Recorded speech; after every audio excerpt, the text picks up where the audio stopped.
In the Gospel of Matthew, in chapter 8, we are told, when Jesus had entered Capernaum, a centurion came to him asking for help. Lord, he said, my servant lies at home paralyzed, suffering terribly. Jesus said to him, shall I come and heal him? The centurion replied, Lord, I do not deserve to have you come under my roof, but just say the word and my servant will be healed. For I myself am a man under authority, with soldiers under me. I tell this one, go, and he goes, and that one, come, and he comes. I say to my servant, do this, and he does it. When Jesus heard this, he was amazed and said to those following him, truly, I tell you, I have not found anyone in Israel with such great faith. I say to you that many will come from the east and the west and will take their places at the feast with Abraham, Isaac, and Jacob in the kingdom of heaven. But the subjects of the kingdom will be thrown outside into the darkness where there will be weeping and gnashing of teeth. Then Jesus said to the centurion, go, let it be done just as you believed it would. And his servant was healed at that moment. Have you ever experienced that someone else found words for you? That is what happened to the servant of the Roman centurion. He lies in the house and cannot move. And maybe he doesn't suspect that his superior is going to Jesus. Yes, maybe he doesn't even suspect that his superior even cares about him. But the centurion does just that. He goes to Jesus, finds words. Lord, my servant lies paralyzed at home. I don't imagine that is easy. After all, they live in such different worlds. Jesus is a Jew and the centurion is a Roman and Gentile. The centurion is one who thinks in military terms, in commands and orders, in hierarchies and in friend or foe categories. And in contrast, Jesus, one who says things like, blessed are the peacemakers, and who constantly overturns all hierarchies. There is a lot of difference between the two of them, whole worlds. I wonder if it's just that the centurion suspects, here where my servant lies ill, I can't give orders, and it's of no use to me at all that I hold a rank. The insight that his experience won't get him anywhere. And yet, in order to overcome this distance, he must first explore. Lord, my servant lies paralyzed at home. A careful groping. First, describe the situation, finding words in the hope that they will work. Have you ever experienced that someone else found words for you?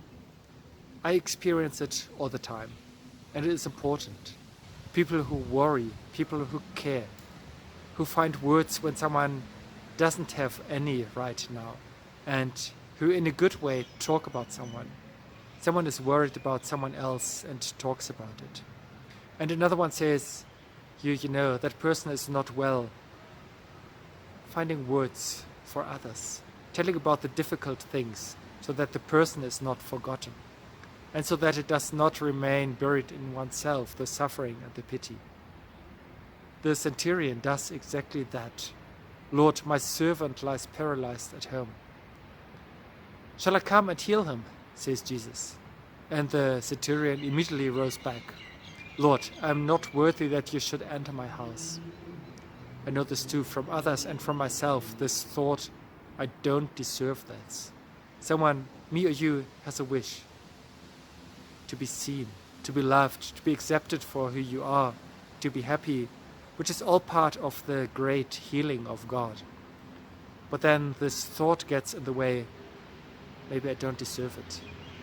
That great happiness, that great healing. I'm only me. And at the same time, there is this thought, what if it should be possible? What if there is something for me? Not for himself, for the centurion, but for his servant.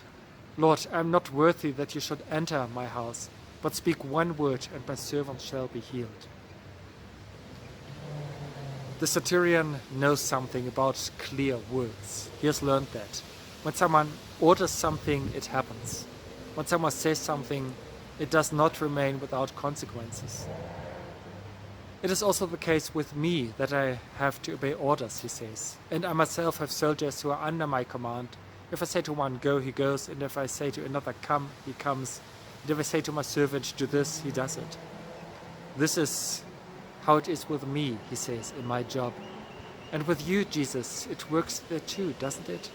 Because words are what connect our worlds, which are so different. Words connect them and people. Jesus, say something. Just speak a word into my life. You don't have to come even here.